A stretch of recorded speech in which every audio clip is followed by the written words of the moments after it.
Hello and welcome back to season 3 of Franchising Brand Stories. This is the show where we get under the hat of some of the top brands in UK franchising, and today's no exception to that. So, if you are considering investing in a franchise, then this is the show for you because we're going to find out the story behind the franchise. So, I'm Harvey, head of Franchising Brand Stories and host of Franchising Brand Stories. And this is. Hi, I'm David Glover, Joint CEO of Caremark. Fantastic. Before we get into things today, I'd also like to welcome our season sponsor, and it's FranRec. So it's great to have FranRec as our sponsor. FranRec is a staff and executive recruitment specialist for the British franchise industry, and it's a pleasure to have you as our sponsor for season 3. So this is a live show. Well, it's live if you're watching it between 5:15 and about 6 o'clock GMT. So we really encourage you to comment and ask questions and get involved. So we're really looking forward to that if you do. So the brand story that we're going to hear today is the story behind Caremark. And we've got the wonderful David Glover from Caremark to tell us this story. David, welcome to Franchising Brand Stories today. Thanks for being here. Well, thank you ever so much for having me, Harvey. I'm really looking forward to the next hour with a bit of trepidation, depending on what questions people are going to be asking, but I'm looking forward to it. So. It's going to be absolutely fine. Before we get into things, I just want to let people know a little bit about Caremark, and you're going to get into this a bit more. So we're kicking off season 3 with an incredible guest who's at the helm of one of the UK's most respected care franchises. David Glover will be sharing the remarkable story of Caremark, a franchise that's not only built on a successful business model, but is also dedicated to making a positive impact on the lives of those who most need it.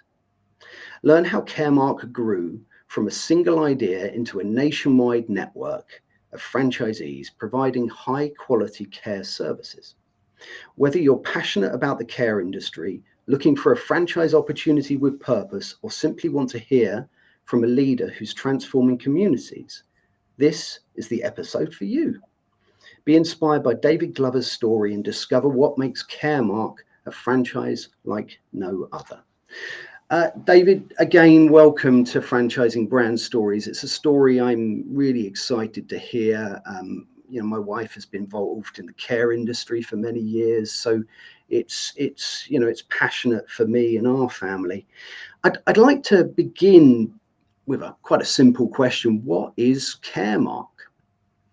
So we're a domiciliary home care franchise throughout the UK. So we provide care to people in their own homes, founded in 2005, and now have 130 offices in the UK and 11 offices internationally as well. Wow, that's fantastic. And thank you for that introduction. It's always good for people to hear a little bit about what your business is, and we're going to get into a little bit more about where it began in a moment. If you are enjoying this episode, it's Franchising Brand Stories, and next Thursday we're going to talk about what we're doing next week as well. And next Thursday we're going to be talking to the wonderful Petra Foster and Jessica Campbell from Prosperity Housing. So that's going to be another fascinating brand story. So please join us for that. And if you have just joined us today, we are talking with David Glover. And he is from Caremark, and we're just about to hear his story. Now, this is the part where we would really love to hear your questions and your comments, and we will put them up on the screen just like that. So if you have a question or a comment, please get involved. This really is an interactive show, and that's why it's a live show, so that you can ask these questions. Without further ado, let's get into this. So, David, I'd like to take you back in time now, if we can. Where did it all begin for you? Where did Caremark begin? What was the sort of the origin story, the backstory there? Yeah, so Caremark was started in 2005 by a gentleman called Kevin Lewis. Kevin was a hugely inspirational figure, inspiration to me, our franchise owners, and our staff.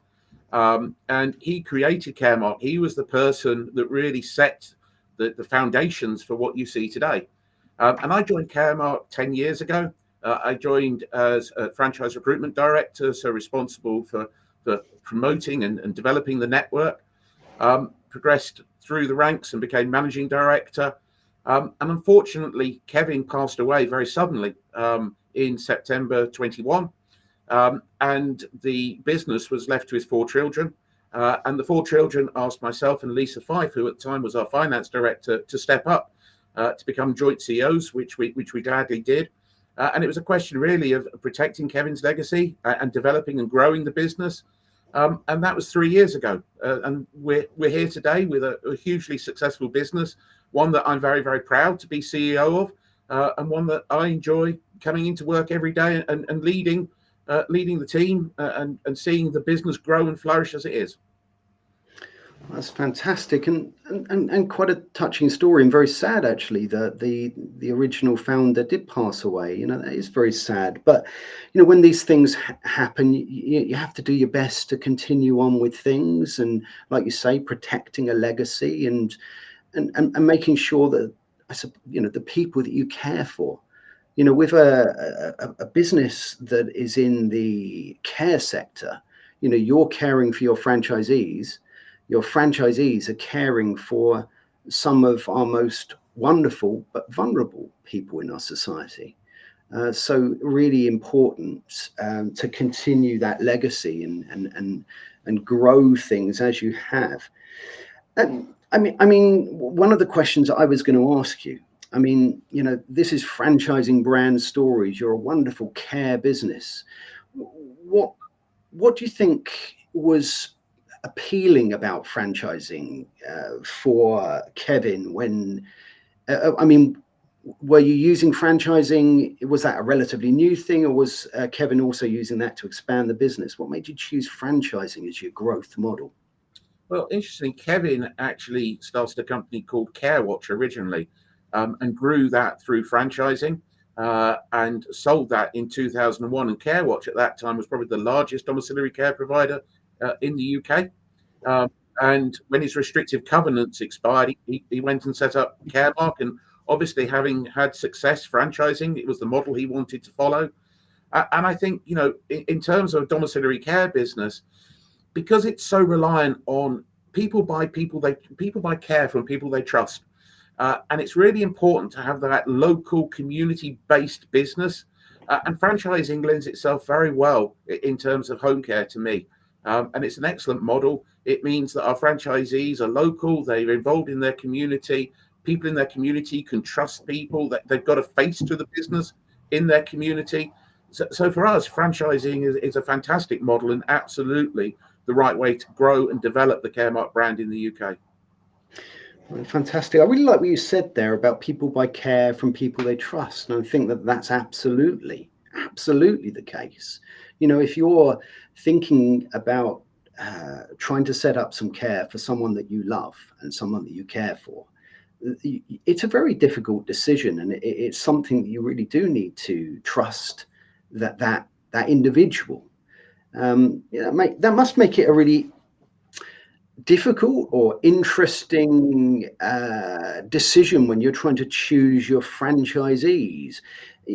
Let's get on to that. I mean, what sort of skills and experience does a typical franchisee need? Do they need to be experienced in care, run a care home, or just somebody who cares, I suppose? Yeah, I think fundamentally the quality we look for is empathy.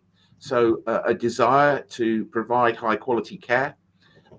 In our experience, actually, people that come from a a care background and not necessarily the best franchisees, because they already have a preconceived idea as to how to run a business. And what you want is people to follow the Caremark model.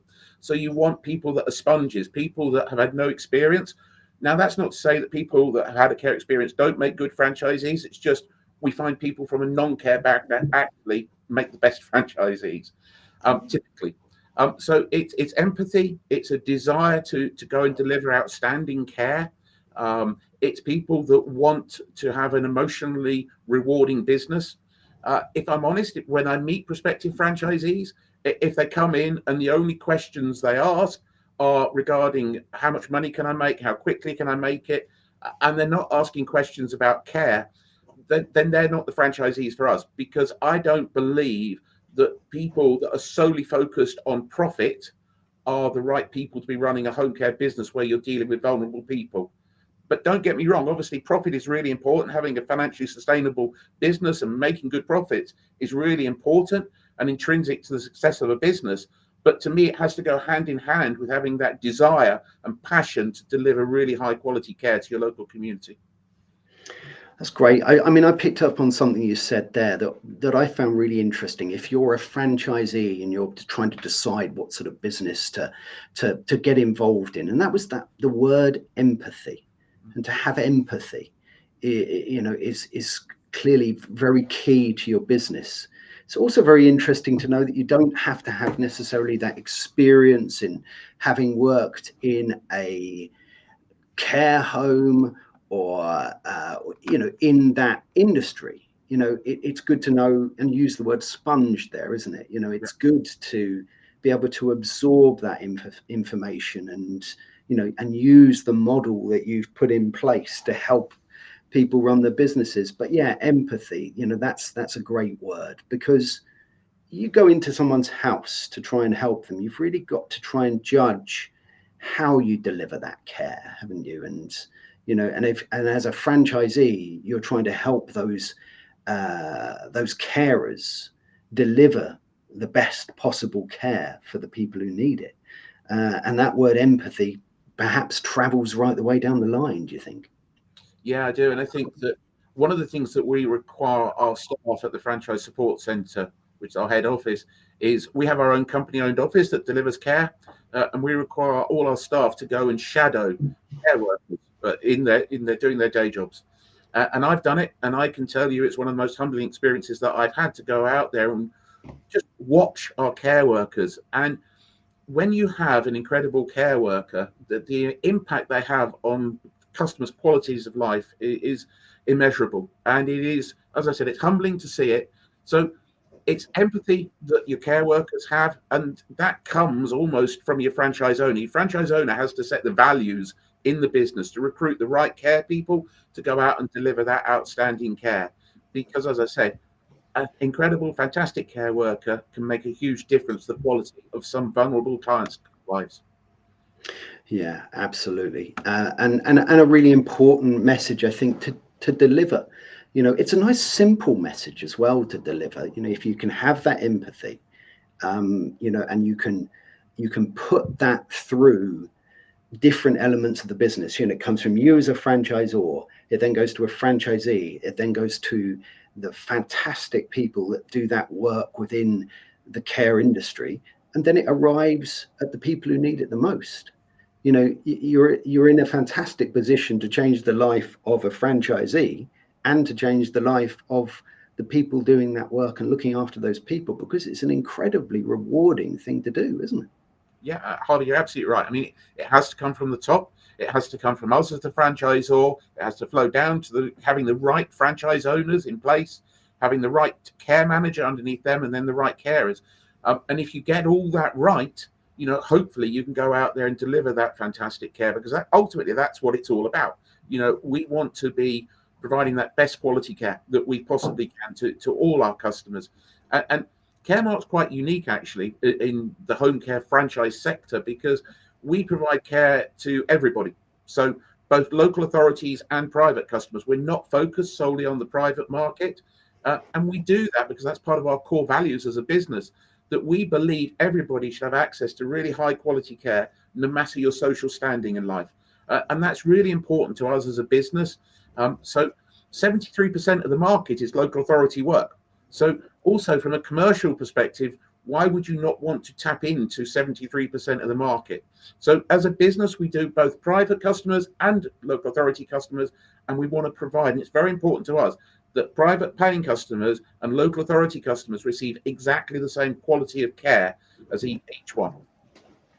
I love that. I love that. The fact that your services are open to everybody. Anybody who would need that service can get that via a different route.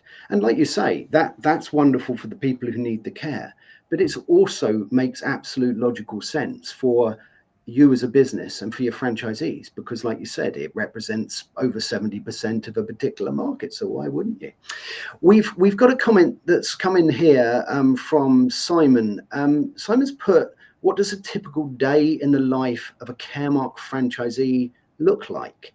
This is a great question, because I think when you're trying to invest, look at which business to invest in and what sort of day-to-day life you're going to have, it's really important, I think, to build a picture of what that day-to-day is going to look like.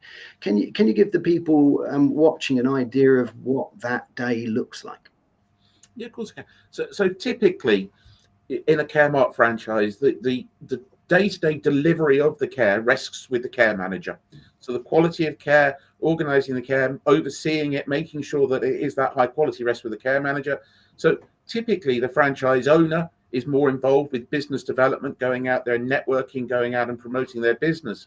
So what you would normally see as a franchise owner coming into the office, having a catch up with the care manager, going over things that may have happened the previous night, understanding if there's any issues or challenges in the business, any problems, talking about staff recruitment and retention, because that's one of the key issues that we have as a sector generally.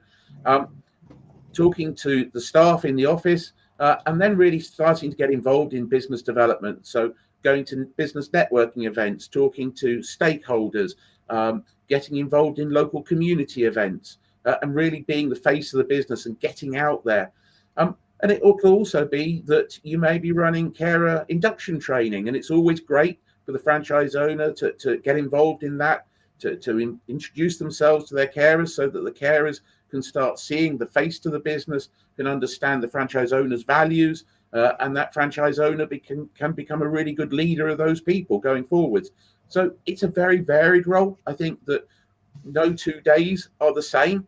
But as I said earlier, it's a hugely rewarding business and a hugely enjoyable business. There are challenges. There are days, I think, where, if I'm being honest with you, Harvey, I think there are days you perhaps wish you hadn't bought a care franchise, because there are so many challenges. But overall, I know that the vast majority, if not all, our franchisees love the business, and often they turn around to me, and if I tell them, tell me one regret, and they say to me, the one regret is that we didn't get involved in this earlier. We didn't buy a Caremark franchise earlier, because we absolutely love it. We enjoy the emotional rewards of running a Caremark business.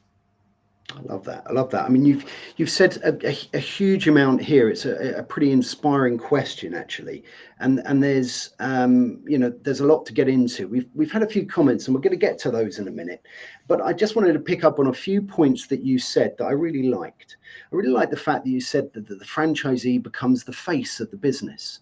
It can really get involved in community events, or perhaps, I don't know, shadowing a carer for a day, or whatever it might be. But so that different people within the organization know about who that person is, and they really get to understand the business and feel those emotional benefits from running such a fantastic business. The other thing that I picked up on there is, and we're going to get to challenges, because you mentioned their recruitment and retention. So I think we're going to pick up on some challenges that you face as an industry, and that franchisees might face, and how you can help them overcome that as well. But yeah, I really picked up on those positive things that you said there about being the face of the business, and loved it. So look, let's very quickly, before we get into the next question, recognize the fact that we have Kelly, we have Julie here, we've got Johnny, Joseph from Los Angeles, and we've got a couple of good questions. So I think I'd like to put up, first of all, one here from Julie. Julie's put, how challenging is it to manage the business across privately funded and local authority contracts and reconcile quality service delivery across this? It's a good question. But I mean, do you find that the two sections of your business are different? I mean, you spoke there about delivering the same type of service. Is it a very different way to get to that service with a local authority as opposed to a private client? No, I think that the quality of the care, the way you deliver that care, is exactly the same. You pay the carers exactly the same, whether they're out there delivering local authority care or private care. The customer should not know any difference between whether they're being funded by the local authority or private. And I don't see it actually as too much of an issue or a challenge. I think we approach both exactly the same way, and we give that both the high quality care, and we don't differentiate between the two. That's great to hear. And it again, we talked earlier about some simplicity. When we talked about empathy and who you were looking for. Well, again, if you've got those two different markets, there's some simplicity, isn't there, that you are using similar systems and similar things for both of those end users. So great to hear. Let's have a little look at another comment here from Simon. And Simon's put, you are known for providing great support for your franchisees. Well, that's a good thing to be known for, isn't it? From Field-Based HQ, can you tell us what this looks like, David? Yeah, I mean, this is a great question. Certainly as a franchisee, one of the things that you're buying into rather than setting up your own business is that support, and I guess that comes from your employees at HQ and perhaps other franchisees. What does that support structure look like? Yeah, I think we really pride ourselves on the support that we offer our franchisees, Harvey. We have 40 staff in total. As I said earlier in the conversation, we have 130 franchise offices. That actually is owned by 100 franchisees because we have some franchisees that have multiple territories. So when you actually distill that down, we have a ratio of 2.5 franchisees to each member of support team that we have. And I think that's a really good ratio in terms of what that actually looks like. So in the field, we split the UK into 5 different geographical regions for ease of support. Each region has a quality manager that goes in there and looks at the quality of care, monitors it, audits our franchisees' business to make sure that they are delivering that high quality care that we've been talking about. We also have a regional support manager that's very much focused on business development and helping them to develop and grow their business. So we've got those. We've got a director of operations that oversees the RSM team, our director of training and compliance that oversees the quality team. Then at the Franchise Support Centre in Worthing, we've got a marketing team that's 5 in number. We've got 5 people in our roster team that help our franchisees with their software. We've created new positions. We've got a talent acquisition manager that's doing a fantastic job and looking about how we can recruit and retain care workers. I think over the last 2 years, we've created and added a lot to the team where we feel we were missing. And we've got a very strong team from top to bottom. I'm really proud of the team that we have at Caremark. I think, without fail, they are exceptional people that it is a joy for me to work alongside day in, day out. And I think that the support we offer to our franchisees, and I know I'm very biased here, but I do think that generally our support is second to none. That's great. And it's lovely to hear how proud you are of your team, because that's the job of a leader. Your job is to nurture the people around you, to bring others up, surround yourself with people that you've nurtured and that you obviously respect and are proud of. And that way you get people who really want to work for the business and, enjoy supporting your franchisees and other people within the business. We've got a question here, and we'll take this one quickly, and we may have touched on this earlier actually. Robert has put, typically what types of background do your franchisees come from? I mean, we touched on the fact that you don't need necessarily that care home or care experience to be a franchisee for Caremark, but is there a typical background, or is it very varied? I mean, I know you have to have empathy, but that can come from different backgrounds, I guess. No, I mean, Harvey, we have a huge variety of backgrounds from our franchise owner. I've got people that used to be wine buyers for the major national supermarket chains. I've got people that are accountants. I've got people that have been in IT. I've got huge range of backgrounds, and it's not the background that's important. It's the fundamental qualities of the person that we're looking for. And as I said, it's that empathy, it's that passion, it's that desire, it's that driven nature. It's the ability, I think, really important as well, ability to lead and inspire their teams of people as well.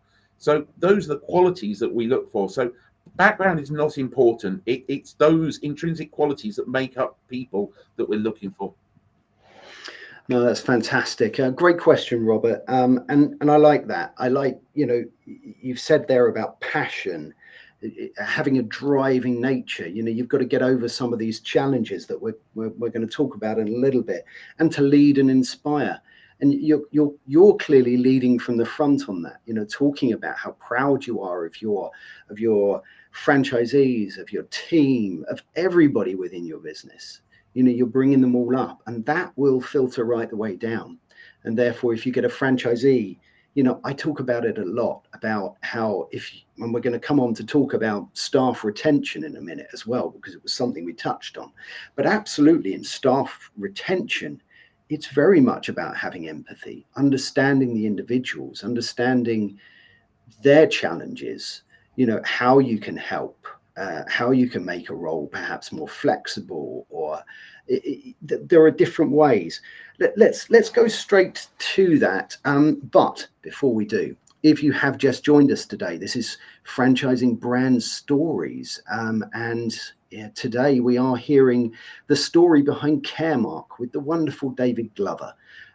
Now, I have a QR code on the screen right now, and you can scan that, and it will take you right back to the beginning of this episode if you wish to do that. So let's get into this. We're going to start with talking about the challenges of staff recruitment and retention, and perhaps you can talk about that and how, as a business, you help your franchisees attract, support, and retain good members of staff. Yeah, I think it is the biggest challenge that we and other businesses within the sector have, Harvey, if I'm honest.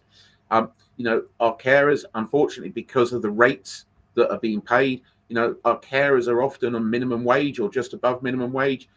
I would love to pay our carers more if we could, because of the job that they do. I think it's fair to say that our carers are underpaid for what they do and the difference they make to people's lives.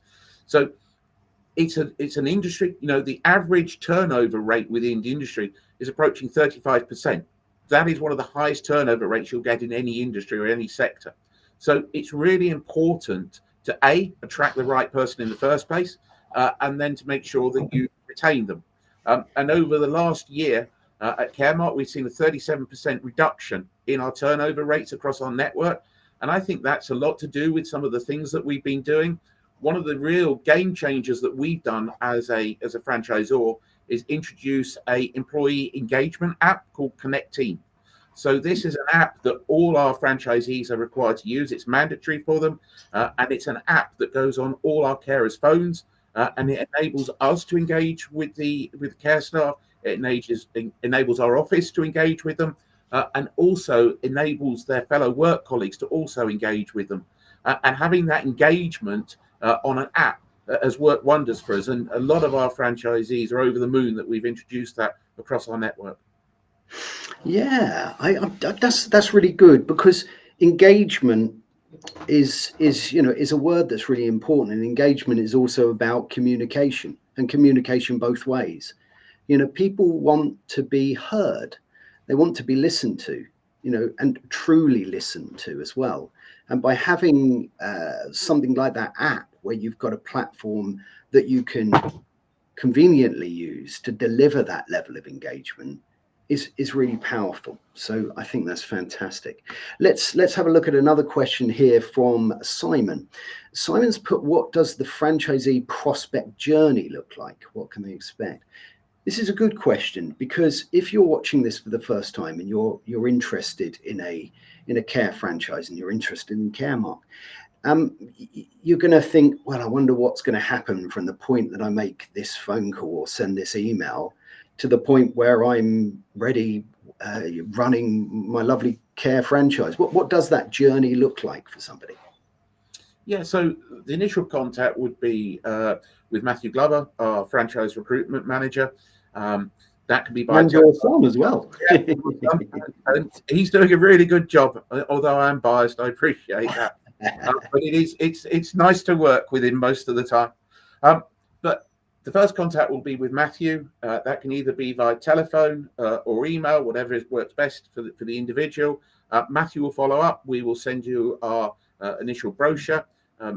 And after that, if you are interested, the next stage would be to come down and meet with Matthew and some of the team at our franchise support centre in Worthing.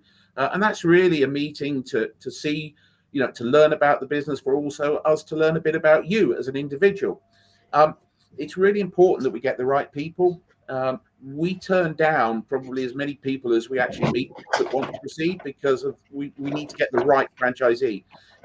It's not good for us to take on the wrong franchisee. And I don't think it's right for the person concerned if we don't think that they have the necessary skills or attributes to be successful, that we sell them a franchise. That's not what we're about as a franchisor. It's about making sure that we have that fit, where we share the same values, we have the same goals and aspirations. So initial meeting with Matthew, if we decide that we want to proceed and the person would like to proceed, the next stage is for them to go away and do the due diligence into their chosen area. That means going out and doing some competitor analysis and research. It also means preparing a business plan, and we will provide you with a business plan template and guide you through that process. So once you've done your due diligence and you think, yeah, I really like this, I really think there's a demand in my area that I want to be responsible for fulfilling, the next stage is to come down and meet again, have a second meeting with us in Worthing, and that's with two members of our senior management team. So normally that's myself and either Emma Scholes, our Director of Marketing, or Kirsty Jones, our Director of Training and Compliance. Meet with us, come and present it, ask any questions, and only if you get sign-off from both of the senior management team and Matthew do we then proceed, and you're happy to proceed. The next stage is the payment of a deposit. That deposit secures your territory. You then are free at that point to go out and meet with any franchise owner within our network. We do not cherry pick the franchise owners that you should go and see. You are given complete freedom to go and see anybody that you want, and we give you a list of every single franchisee in the UK. You pick who you want to go and see. And to be honest with you, Harvey, I actually want people to go and see some of our top performing franchisees. I want them to go and see some of our middle franchisees. And I also want to get them to go and see some of our poorer performing franchisees, because then they come into the business not wearing rose-tinted spectacles. They have a realistic understanding of what's going on. Because the worst thing you can do, in my opinion, is just refer prospective franchisees to your real high flyers, because they are high flyers. That's not representative of your business as a whole. Now, hopefully, prospects aspire to be that high flyer, and that's great. And we absolutely encourage that, and that's what we want. But I want people to come in with a realistic understanding and expectation of what this business is. I love that. I mean, it's so important when you're looking at any franchise business to have franchisee validation, but unbiased franchisee validation. And to hear you say that you can just at that point go in and talk to anyone. And not only can you go in and talk to anyone, but you also encourage to hear all of the stories, good and bad, easy and tough, because that's what business and that's what life is, isn't it? You have your good and bad days. You have the times where you're flying, the times where you're struggling, but it's part of what a franchise business is all about, because you have the support there. When you're running your own business, it can be a very lonely place, but when you've got all of these franchisees and of course the support of the franchisor, it's a much less lonely place. It was also really good to hear how important being aligned with an individual's values is to you, and that that you turn down more people than perhaps you take on. It's also big up to Worthing as well. I grew up there as well. But no, that's fantastic to hear. I mean, for somebody who's looking to be involved, we've said there about some of the values that are important, the passion, the empathy, having that driving nature, and being able to lead and inspire. And those are the things you're looking for, I guess. Yeah, absolutely. And as I said, they have to align. What a prospective franchisee is looking for has to be the same as what we're looking for. And if they don't align, then that's fine. That's absolutely fine. And there may be other businesses that align better with them, and that's perfectly understandable. And if that's another business in the home care sector, I genuinely wish them well, because ultimately, to me, I want Caremark to be providing high quality care, but the end result is I'd like everybody to be providing that care, whether it's us or a competitor, because it makes a difference to people's lives. And if somebody doesn't align with us and thinks that they align better with a competitor, and they go out and deliver fantastic care to people, that to me is a win. To get a good person delivering care and making a difference to their community, whether it's Caremark or someone else, that's a positive to me.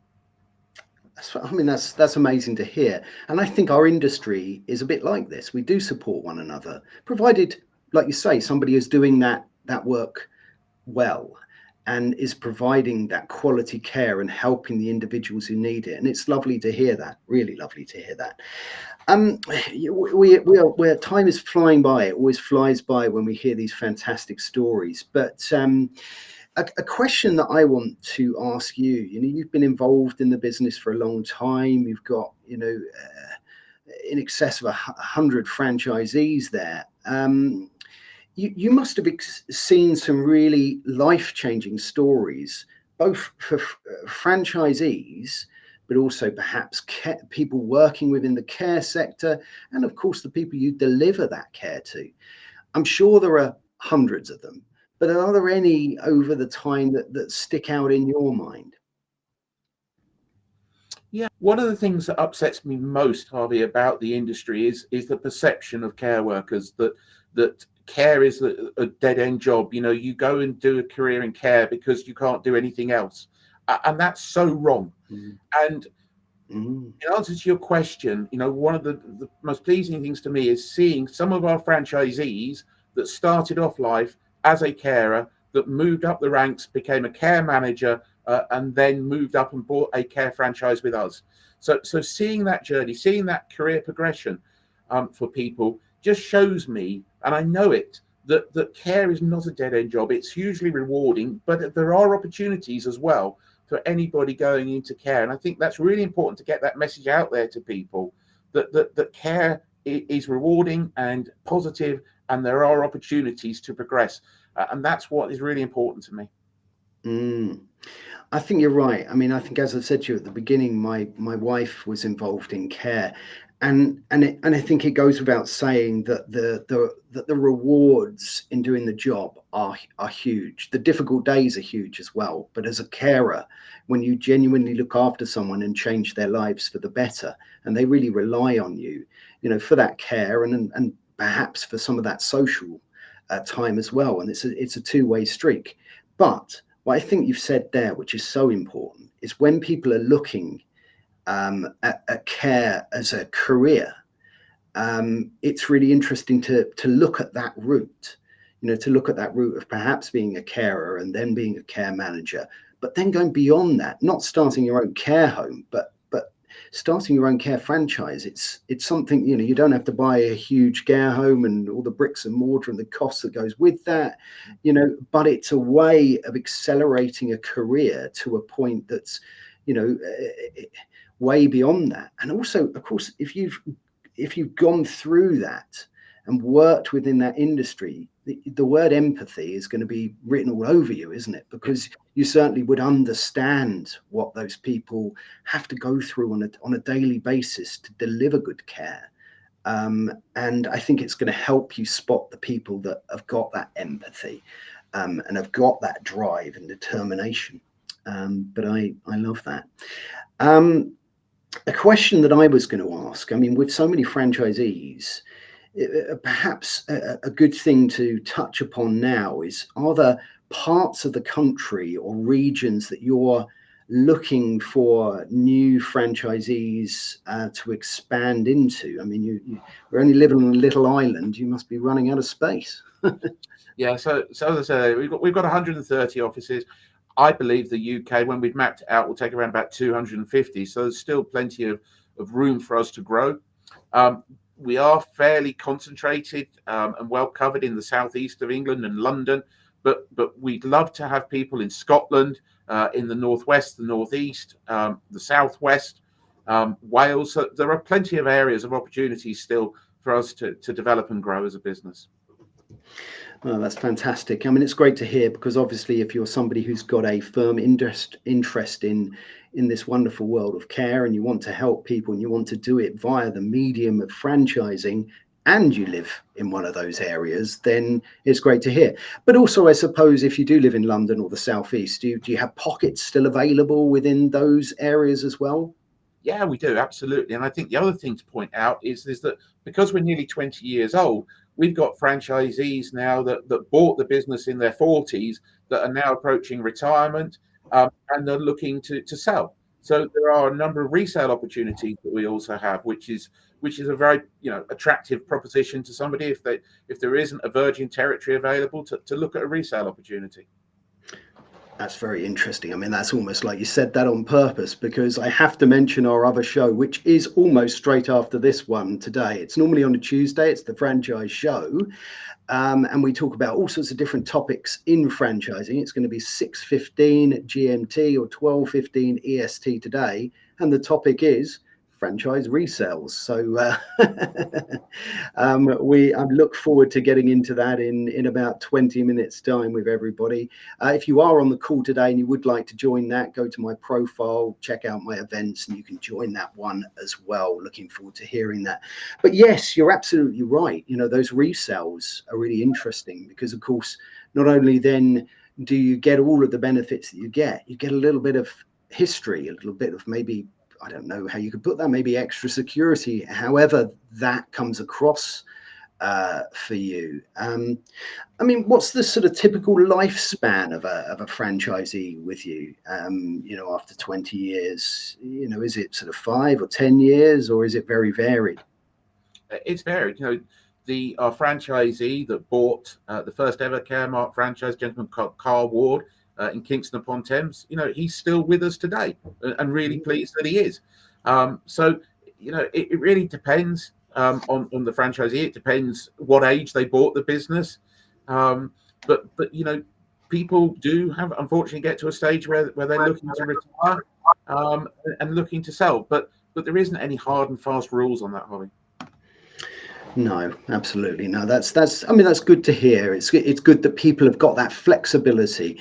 It's important perhaps to talk about exit strategies, or at least to talk about your future plans at the beginning. But of course, plans do often change. So it's good to know that you've got that flexibility to change with people as that happens. So if you have just joined us today, we are talking to the wonderful David Glover about Caremark. And it's been a fantastic conversation and a wonderful story to hear. But as ever, when we've only got about 50 minutes, we can't squeeze everything in. So if you have just joined us, what we have got up on the screen right now is a QR code that conveniently takes you to the Caremark franchise part of their website, so you can have a little look at that. And as we're closing out today, David, I'd like to finish with asking you a question now about the future. This is time for the Franchising Brand Stories exclusive to let you know. So what sort of things are coming up for Caremark in the coming months or years? What new initiatives and exciting things have you got coming up? I think the most exciting thing that we've got coming up is the implementation of our national marketing fund. So we went out to our franchise network, and we've been in discussions with them for approximately 9 months. And our network have agreed that they would like a national marketing fund. We got 80% of the network to buy into it. That's now gone up to 85%. And our franchisees have agreed to pay 1% extra of their turnover to create a national marketing fund. And that went live on the earlier this week, 2nd of September. So you will start seeing national television advertising, national radio advertising, national social media campaigns. And I think that's going to be a real game changer for us as a business to get the Caremark name and brand out there. And I'm really looking forward and really excited to see the results of that and feel very, very positive about it. So I think that's the first thing. I think technology is going to be really important for us going forward. We're looking at some technological solutions to help our franchisees, such as an applicant tracking system. So lots of new exciting things, and also looking at, how we can be better, how we can improve the support we do. To me, it's never about standing still. It's always about moving forward and looking at how we can improve. I think if you stand still, you get left behind as a business. So to me, it's important to move and drive the business forward. Fantastic. I'm going to end with a very big comment, but it's a very nice comment. So let's end with this one. And it's going to take a bit for me to read this because it won't fit on the screen. Otherwise, my face will disappear, won't it?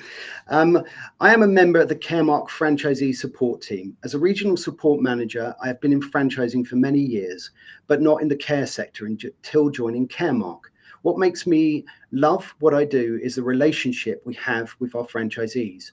Other franchise support team members are in the field support team. We are one team driving Caremark forward, and everyone's input is valued. A big part of our strong relationships is the culture within Caremark. I feel culture and values are so important in any business, but Caremark are, I feel, leading the way on this. I do believe a lot of our success comes from the work we do as a team with our core values and setting a strong culture with the network and the franchise support team members. Well, look, that's a fantastic comment, a fantastic way to end, and a credit to what you do, David. What do you make of that as a comment? And perhaps you could then give us your closing thoughts as we start to draw towards an end today. I mean, I'm chuffed to read that. I mean, it really, warms the heart to read something like that from a fellow colleague. And I'm pleased that we're doing what we are doing. And as I said to you at the outset, Harvey, I'm really proud to be CEO of Caremark. I feel honoured to be in this position, honoured to work alongside the people I do, both in terms of franchisees and our support team, both in Worthing and in the field. And to be a small part in making a difference to the quality of lives of so many people. And I think, what drives me forward is that joy that I get from doing it, and a determination to have as many people as possible benefit from the high quality of care that Caremark deliver. I'd also like to be a force within the industry in terms of helping change the industry, influencing government on policy and direction in home care, because I think that's really needed as a business. But I know there are huge challenges in the sector and no one's underestimating them. But as a company, I feel very, very positive about what we do and very excited about the future. Fantastic. A great way to end. And I would now like to draw us to a conclusion by, first of all, thanking everyone who has been with us live today. Always great to have your comments. I'm sorry if we couldn't get to them all, but 50 minutes is not that long to tell a story. So I'm sure we'll do it again at some point in the future. But thank you all for being here live. If you are watching this in the future, I hope you've enjoyed hearing another fantastic franchising brand story with the wonderful David Glover from Caremark. And finally, I'd like to thank you, David, for taking your time to share the story of Caremark with us here at Franchising Brand Stories. Thank you for having me, Harvey. I've really enjoyed it and hope that people that have been watching have also enjoyed it. And if they've got any more questions, please don't hesitate to contact me or speak to Matthew if you're interested in a franchise. But thank you ever so much for giving me the opportunity to engage with you, Harvey, on this. No problem at all. And in fact, if you do want to do that, and I know a few people have been scanning it, scan the QR code now and you can find out more about that. So it now leaves me to let you know what's going to be going on next week as well. So I mentioned that next week on Franchising Brand Stories, we're going to be hearing what's under the hat of prosperity housing with the lovely Petra Foster and Jessica Campbell. So join us next Thursday, 5:15 GMT, 12:15 EST for Franchising Brand Stories. And join us in 10 minutes time. I'm going to have to get the skates on to get ready for this, but join us in 10 minutes time for the franchise show that would have been on Tuesday. But I was having a lovely dinner with my lovely son. So join us for that. And we're going to be talking to Michael Bonham, and we're going to be talking all about franchise resale. So it's going to be a very interesting topic. And finally, and then I'll draw breath, join us next week on the franchise show, which will be back to normal Tuesday, 5:15 GMT, 12:15 EST, where we will be talking about franchise consistency, which is an important topic in franchising and in any business. And we're going to be talking with the lovely Penny Hopkinson and Nick Plevin about that topic. So please join us then. So until next time, my friends, take very good care and see you next time. Cheerio.